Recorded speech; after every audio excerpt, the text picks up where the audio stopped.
නම් අඹ දාන්නත් පුළුවන්. මොකද මේ ඩෙනිස් විශේෂයෙන් අද අපි ඔයගොල්ලන්ට ඉදිරිපත් කරපිය ෆෘට් ඩෙනිස්. ඒ කියන්නේ පළතුරු මිස්ටර් ඩෙනිස් තමයි අපි ඉදිරිපත් කරන්නේ. තව මේකට පුළුවන් දැන් මේ වගේ දෙයක් කස්ටර්ඩ්.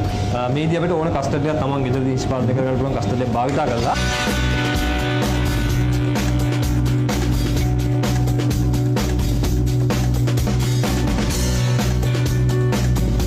right මේ තියෙන අපි ලස්සනට ඩෙකොරේට් කරගත්ත ඩෙනිෂ් පේස්ට්‍රි එක දැන් ඔන්න ෂෙෆ් සූදානම් වෙනවා මේකට තව දිලිසෙන ගතියක් එකතු කරන්න අපි කියන එකට ග්ලේස් කරනවා කියලා. ෂෙෆ් ග්ලේස් කරන්න පාවිච්චි කරනවා ස්පෙෂල් අපි නම් මේ පාවිච්චි කරනවා ඇත්තටම වෙනම ස්පෙෂල් ග්ලේස් එකක්.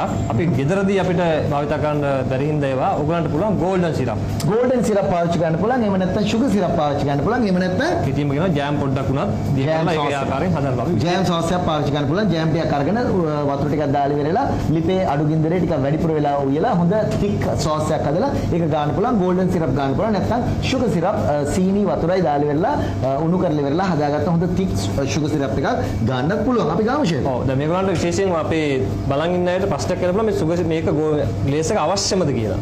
දැන් මේක ඇත්තදීම අපි මේ බලාපොරොත්තු වෙන්නේ මේ පළතුරු අපි මේකට භාවිතා කරලා තියෙන නිසා මේ පළතුරු වල නැවුම් ගතිය එක හා සමානව අපි පැය දෙක තුනක් තබා ගැනීම.